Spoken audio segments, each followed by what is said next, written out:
How are you all. I hope कि आप सब ठीक होंगे, खैरियत से होंगे। आज की इस वीडियो में हम बात करने जा रहे हैं इजिप्टियन नॉवेलिस्ट के बारे में, दैट इज़ नगीब महफूज। ठीक है, हम स्टार्ट करते हैं। नगीब महफूज का जो टाइम स्पैन था 1911 में ये पैदा हुए हैं और 2006 में इजिप्ट में इनकी डेथ हो गई है। He was the most famous Egyptian novelist, screen writer, short story writer, memoirist, assist and play writer. ठीक है, 1998 में इन्हें नोबेल प्राइज इन लिटरेचर दिया गया। He is also called as the father of Arabic literature. और अगर हम इनके वर्क्स के बारे में बात करें तो द क्यूरो ट्रायोलॉजी 1956 में जो basically first time Egyptian language में लिखी गई, यानी अरेबिक लैंग्वेज में लिखी गई। और इसके अलावा फिर 1990 से 1992 तक इसको इंग्लिश लैंग्वेज में भी ट्रांसलेट किया जा चुका है। इसके अंदर हमारे पास 3 इंपॉर्टेंट प्लेस हमें देखने को मिलते हैं, जिसमें से फर्स्ट वन है पैलेस वॉक जो 1956 में लिखा गया। फिर सेकंड वन है पैलेस ऑफ डिज़ायर जो 1957 में लिखा गया। एंड शुगर स्ट्रीट जो 1957 में अगेन लिखा गया। ठीक है, तो ये जो इनकी ट्रायोलॉजी है, this trilogy is very much important, क्योंकि इसी ट्रायोलॉजी की वजह से and his most important novel the children of Gebelawi, ठीक है, इस दो वर्क की बिना पे ये जाने जाते हैं। ठीक है, ये चिल्ड्रन ऑफ गैबलवी बेसिकली इसका कंट्रोवर्शियल वर्क है, नोवेल है, एलिगोरिकल नोवेल है जो 1959 में लिखी गई है। और इसके अलावा इसकी जो शॉर्ट स्टोरी द मम्मी जो आज हम डिस्कस करने जा रहे हैं। अगर हम बात करें इनके बारे में तो इनका जो टाइम स्पैन हम देखते हैं, modernism and post modern literature हमें देखने को मिलता है इनके वर्क्स के अंदर। यानी जो मॉडर्निस्ट राइटिंग स्टाइल था और पोस्ट मॉडर्निस्टिक राइटिंग स्टाइल था, उनसे ये बहुत ज़्यादा इंस्पायर्ड थे। इसके अलावा जो हमारे पास मॉडर्न राइटर जैसे कि जेम्स जॉयस हो गया, टी.एस. इलियट, इन जैसे राइटर से बहुत ज़्यादा इंस्पायर थे। इलियट की इनोवेटिव नैरेटिव टेक्निक्स और जो जेम्स जॉयस की स्ट्रीम ऑफ कॉन्शियसनेस के कॉन्सेप्ट से ये इंस्पायर्ड होते हमें इनके वर्क्स में देखने को मिलते हैं। इसके अलावा ये खुद कहते हैं कि without literature life would be miserable. और इन्होंने इजिप्टियन लिटरेचर में बहुत इंपॉर्टेंट रोल प्ले किया है। ठीक है, that's why he is also called the father of Arabic literature. और यहाँ पे मैंने एक कोटेशन भी लिखी है, फातिमा मंसूर इनके बारे में कहती है, महफूज the master of modern and post modern literature.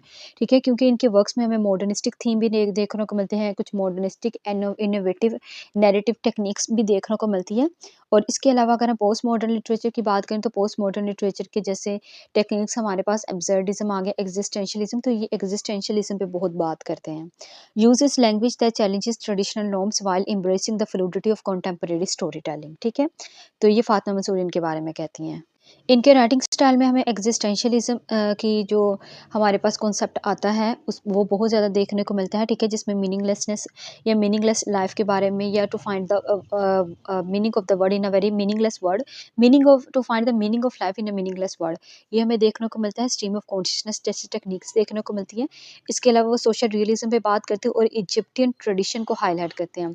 ये जो भी टॉपिक लेते थे बेसिकली वो टॉपिक कंट्रोवर्सी बेस होता था, क्योंकि वो टॉपिक या तो बैन हो चुका होता था, जैसे कि जेंडर ऑफ गैबलवी के अंदर हम देखते हैं, तो या तो वो बैन हो चुका था यानी उस टॉपिक पे बात करना बैंड था, या वो उस टॉपिक पे कंट्रोवर्सी बहुत ज़्यादा थी। ठीक है, और इसी तरह जो कैरेक्टर ऑर्डिनरी कैरेक्टर्स देखते थे, और ये अपने थीम्स के अंदर अगर हम देखें तो ये अपने थीम्स के अंदर बेसिकली सोशल चेंजिंग का इम्पैक्ट बताते हैं on the ordinary life of people. ठीक है, ऑर्डिनरी पीपल की लाइफ पे सोशल चेंजिंग के इम्पैक्ट्स हमें देखने को मिलते हैं। ये कंट्री साइड ऑफ इजिप्ट में अपनी सेटिंग रखते हैं। मार्क्सिज्म, जक्सपोजिशन, मेटाफर, सिंबलिज्म जैसी टेक्निक्स हमें इनके वर्क्स में देखने को मिलती है, और इनका स्टाइल थोड़ा सा मिस्टिक स्टाइल होता है। ठीक है, इतना इंट्रोडक्शन हमारे राइटर का काफ़ी है। नेक्स्ट हम बात करते हैं इनकी शॉर्ट स्टोरी की।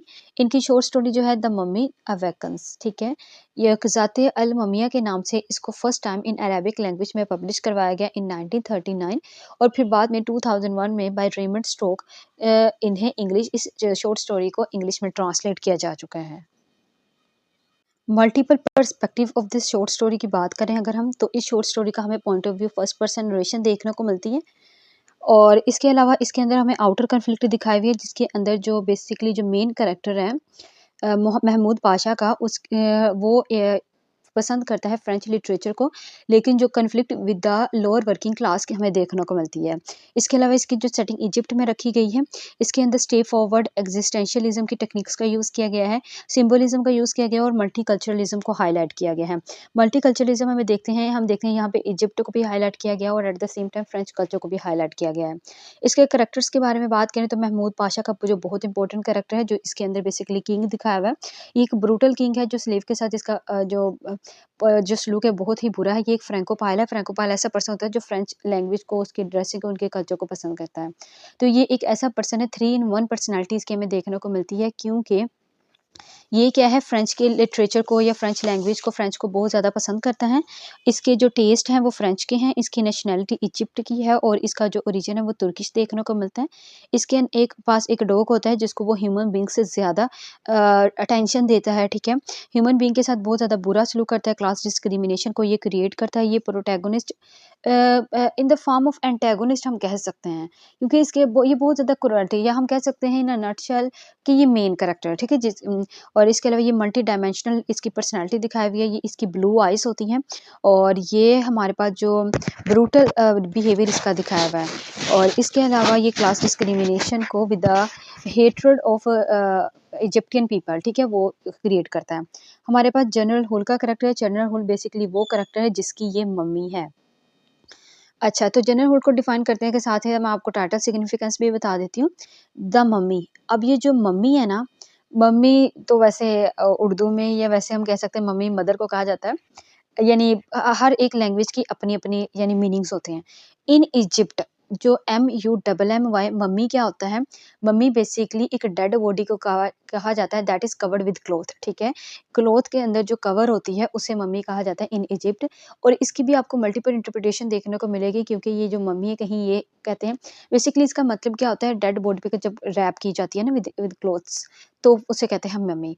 और इसके अलावा कुछ डेड बॉडी की भी डिफरेंट टाइप्स हो सकती हैं। कुछ डेड बॉडी या को आप बाद में जैसे हम उसकी तहकीकात वगैरह करने के लिए उसे स्टोर रख लिया जाता है, प्रिज़र्व कर लिया जाता है, तो ऐसी भी हमें देखने को मिलती है। एनी हाउ मम्मी हम यही कहते हैं कि एक डेड बॉडी होती है, ठीक है, जो कवर्ड होती है विद क्लॉथ्स, ठीक है।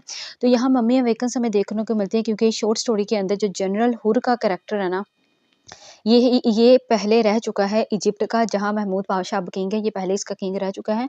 और इसकी मम्मी ड्यूरिंग द डिगिंग इसके सर्वेंट्स को मिलती है और ये वहाँ जाके देखते हो, ये जो मम्मी है वो उठ खड़ी होती है, ठीक है। बेसिकली वहाँ पे 3 मम्मीज़ होती हैं, डिगिंग के दौरान इनको देखने को मिलती है। इसके सर्वेंट्स को फिर ये जो महमूद पाशा और ये इसके साथ जो आए होते हैं बेसिकली विज़िटर्स, वो जाके देखते हैं और वहाँ पे इन्हें देखते हैं 3 मम्मीज़, और जिसमें से एक मम्मी ये होती है जनरल हुल की, और फिर इसके अलावा एक एक मम्मी वुमन की होती है और जो तीसरी मम्मी होती है वो भी एक बॉय की यानी एक पर्सन मैन की ही होती है।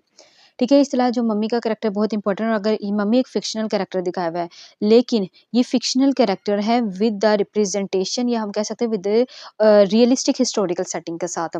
क्योंकि ये जो जनरल हुर है ना, इन रियलिटी हम देखते हैं कि हिस्ट्री में 18th सेंचुरी के जो डायनेस्टी रूलर था, वो होरम हब था, ठीक है?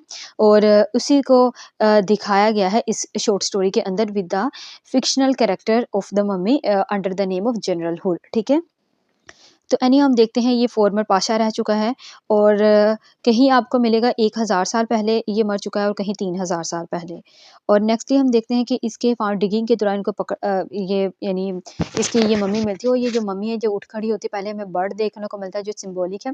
यानी जब वो ये सारे नीचे डिगिंग उसमें अंडर द ग्राउंड चले जाते हैं, तो वहाँ पे एक बर्ड पहले इन्हें देखने को मिलता है, जो बर्ड भी सिंबॉलिक है, जो इनके दरमियान फ़ियर क्रिएट करता है। फिर ये मम्मी उठ जाती है, ये इनसे बात करती है और ये जो मम्मी की बातें होती है बेसिकली मम्मी क्रिएट करती है। हम कह सकते हैं जो मम्मी एक तरह का सिंबल ऑफ जस्टिस भी है, ठीक है? क्योंकि ये बात कहती है कि आप जो मास्टर हैं वो स्लेव बन चुके हैं और जो स्लेव वो मास्टर बन चुके हैं, कि तुम मेरे इजिप्टियन पीपल के साथ किस तरह कर रहे हो। Thousand of people are out of food, इस तरह करके वो बात करती है और वो इसे कहती भी है कि तुम मेरे सामने झुको। तो इसलिए हम कह सकते हैं जो टाइटल है सिग्निफाइड है, क्योंकि यहाँ पे एक मम्मी है जो अवेक हो जाती है और बेसिकली मम्मी का अवेक होना इस बात को भी सिंबलाइज़ करता है कि ये right of his Egyptian people के लिए बात कर रही है, ठीक है, ये मम्मी।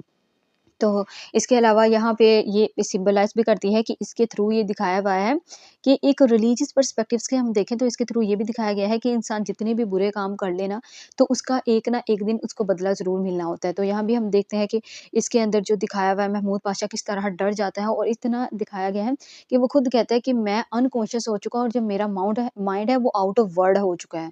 इतना वो डर जाता है इसको देख के। और फिर और ये जो मम्मी है, ये basically justice of his people ही बात करती है, इजिप्टियन पीपल की जस्टिस के लिए ही बात करती है और इन्हें सब कुछ याद करवाती है ये पाशा को कि अब क्या हो रहा है कि तुम उनके साथ स्टारवेशन में वो है और तुम उसके साथ इतना क्रूअल बिहेवियर कर रहे हो और वो डर भी जाता है, ठीक है।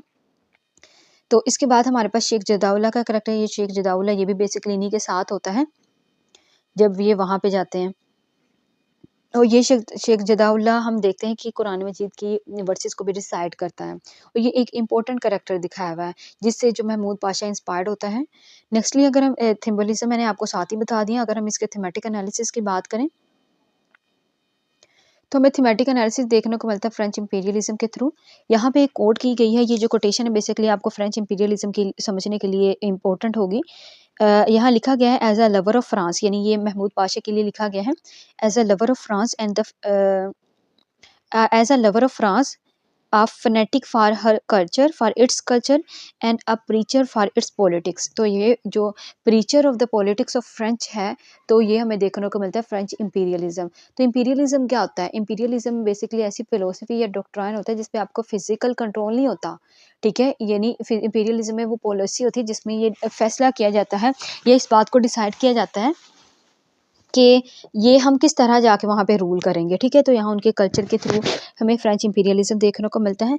थीम ऑफ ग्रीड हमें थ्रू द महमूद पाशा के कैरेक्टर के थ्रू देखने को मिलता है कि वो जो भूखे वहाँ के जो इजिप्टियन पीपल है, नेटिव इजिप्टियन पीपल है, भूखे मर रहे हैं। लेकिन क्या है, इसे अपनी सिर्फ ग्रीड है, ये पैसे जमा कर रहा है, अपनी बादशाहत या शहनशाहत इसके पास है और ये अपने यानी ज़्यादा अपने फोकस करता है कि वो फ्रेंच की चीज़ों को लेके आए, फ्रेंच की फैमिली से मिले, फ्रेंच के ही फ्रेंड्स रखे हुए हैं, फ्रेंच का कल्चर इसने अडॉप्ट किया है, खाना-पीना हर चीज़ का फ्रेंच का है, ठीक है? तो ये उन बात पे फ़ोकस कर रहा है, इवन के लोगों की भूख पे इसकी या वहाँ की पॉवर्टी पे इसकी कोई तवज्जो नहीं है, सिर्फ़ अपनी लालच में है कि ये भी मुझे फ्रेंच का मिल जाए और ये भी फ्रेंच का मिल जाए, ठीक है? Supernatural element through the mummy के कैरेक्टर के थ्रू हमें देखने को मिलते हैं। फिर यहाँ पे फ़ियर क्रिएट किया गया है, जब वो मम्मी को देख लेते तो वो इतना ज़्यादा डर जाते हैं, ठीक है? इवन कि ये भी बताया गया जो ये जो शेख जदाउल्ला है, ये इतना फ्रोज़न हो जाता है और जहाँ वो खड़ा है वहीं स्टक हो जाता है, ये बिल्कुल वहीं खड़ा रहता है। क्रुएलिटी एंड डिस्क्रिमिनेशन हमें देखने को मिलती है through the character Mahmoud Pasha कि किस तरीके से वो डिस्क्रिमिनेट करता है इजिप्टियन के नेटिव पीपल को, जब वो कहता है कि ये जो नेटिव पीपल है ना, वो कहते हैं the Egyptians are genuine animals submissive in nature, ठीक है। डोमेस्टिकेटेड एनिमल्स भी उन्हें कहा गया, जेन्युइन एनिमल्स उसे कह के पुकारता है। और क्रुएलिटी भी हमें देखने को मिलती है किस तरह के यहाँ पे एक जो इसके पास एक डॉग होता है, डॉग से बहुत ज़्यादा मोहब्बत करता है, यानी मोर देन डिह्यूमनाइजेशन के कॉन्सेप्ट्स को यहाँ पे हाईलाइट किया गया है। एनी हम देखते हैं कि एक इसका सर्वेंट होता है, वो उसे बहुत ज़्यादा भूख लगी होती है और इसके डॉग का खाना खा लेता है और उसे पकड़ के लाया जाता है और फिर वो कहता है कि I was hungry your excellency, लेकिन क्या करता है ये उसे सजा दे देता है, ठीक है। स्टार्वेशन हमें देखने को मिलती है इसे इसी सर्वेंट के थ्रू। स्लेवरी में देखने को मिलती है कि कितने स्लेव्स रखे हुए हैं लेकिन किसी पे भी ये तवज्जो नहीं किया था। जो इजिप्टियन के पीपल को है वो स्लेव्स को बताता है और यहाँ पे मम्मी भी ये कहती है have the master become slaved and the slave master, ठीक है। फेनेटिसिज्म हमें देखने को मिलता है। अब ये जो फेनेटिसिज्म है ना, ये हमें देखने को मिलता है कि महमूद पाशा कितना पागल हो चुका है फॉर द फ्रेंच पीपल के लिए, सॉरी फ्रेंच कल्चर के लिए। फ्रेंच इसकी पर्सनालिटी ऐसी दिखाई हुई है कि हम देखते हैं कि ये फ्रेंच के फर्नीचर है, फ्रेंच का ही फ्रेंड से मिलता है, फ्रेंच पीपल से मिलते हैं। फूड, वहाँ की पोइट्री को पसंद करता है, ठीक है। एडमायरर है, एक बहुत डीप लवर दिखाया हुआ है ना, ब्लाइंड लव दिखाया गया है इसका फ्रेंच के साथ, दैट्स वाई कि इसे फ्रेंकोपाइल की इसके लिए फ्रेंकोपाइल की टर्म यूज़ की गई है। यहाँ पे एक कोटेशन भी अगर आप नोट करना चाहें, वो कहते हैं the French furniture, the French people present, the French language being spoken and the French cousins, ठीक है। तो ये जो कोटेशन है बेसिकली शो करती है इसकी fanaticism towards the French. Existentialism हमें देखने को मिलता है जिसमें एग्जिस्टेंस ऑफ ह्यूमन बीइंग की बात की जाती है, तो find meaning in a very meaningless word हमें देखने को मिलते हैं इसमें। इनजस्टिस तो हमने देखा है कि जिस तरह एक डॉग के साथ ज़्यादा मोहब्बत की जा रही है रादर देन ह्यूमन बीइंग। तो यहाँ पे एक कोट भी है, राइटर लिखता है the most precious creature of God to his heart after his wife and children. तो यहाँ हम किस तरह देखते हैं कि एक इनजस्टिस क्रिएट किया गया है कि डॉग का खाना अगर वो खा भी रहा है फिर भी उसके एक तो ये डीह्यूमनाइजिंग की हम देख सकते हैं, और दूसरा इसमें कि किस तरह की उसे सज़ा भी दी जाती है, ठीक है। तो ये जो शॉर्ट स्टोरी थी तकरीबन इतनी ही थी। हाँ जी, तो इसके साथ हमने मेन पॉइंट, मैंने I have tried my best कि आपको समझ आ जाए ना ठीक मेन पॉइंट्स की। अब यहाँ पे मैंने कुछ कोट्स लिखे हैं, जो कोट मैं आपको साथ साथ बताती गई हूँ, ये सारी वही कोट हैं, ठीक है। इनका स्क्रीनशॉट लेना चाहते तो आप स्क्रीनशॉट ले लें, ठीक है। और यहाँ पे ये जो मैंने आपको बताई है, I lost all consciousness and absented आएगा यहाँ पे, myself from the world, ठीक है। और इसके अलावा 3 in 1 इसकी पर्सनैलिटी को हाईलाइट करता है। Are Egyptian really starving in their country, ठीक है। और इस तरह एक आता है म्यूजिशियन, ठीक है, उसका नाम होता है BEY, ठीक है। एक इजिप्टियन म्यूजिशियन होता है जो इसकी अपनी बेटी के लिए इसका हाथ मांगने आता है पाशा का। तो वो पाशा उससे कहता है, I pay no heed to this vulgar voices of humanize denunciation, ठीक है। तो ये पाशा उसे ये कह के मना कर देता है, और इवन के उसे ये भी कहता है that he is the pheasant son of a pheasant, यानी उनकी लोअर क्लास को शो करता है और अपनी स्पीरियोरिटी और प्रायोरिटी, या हम कह सकते हैं स्पीरियोरिटी एंड अपने प्राइड को शो करता है, ठीक है। तो आज की वीडियो में बस इतना है, जिसमें हमने नगीब महफूज की शॉर्ट स्टोरी द मम्मी को अच्छे से कवर करने की कोशिश की है। I have tried my level best कि आपको अच्छे से समझ आ जाए, इसके मेन पॉइंट्स को समझाने की कोशिश की है, MCQs पॉइंट ऑफ व्यू से भी बात की है। आज की इस वीडियो में बस इतना ही। अपना बहुत सारा ख्याल रखिएगा, दुआ में याद रखिएगा मुझे भी, कश्मीर के पीपल को भी, इवन के हर दुनिया में जितने भी लोग मुसीबत में हैं, परेशानी में हैं, सबके लिए दुआ कीजिएगा, ठीक है। अल्लाह हाफिज़।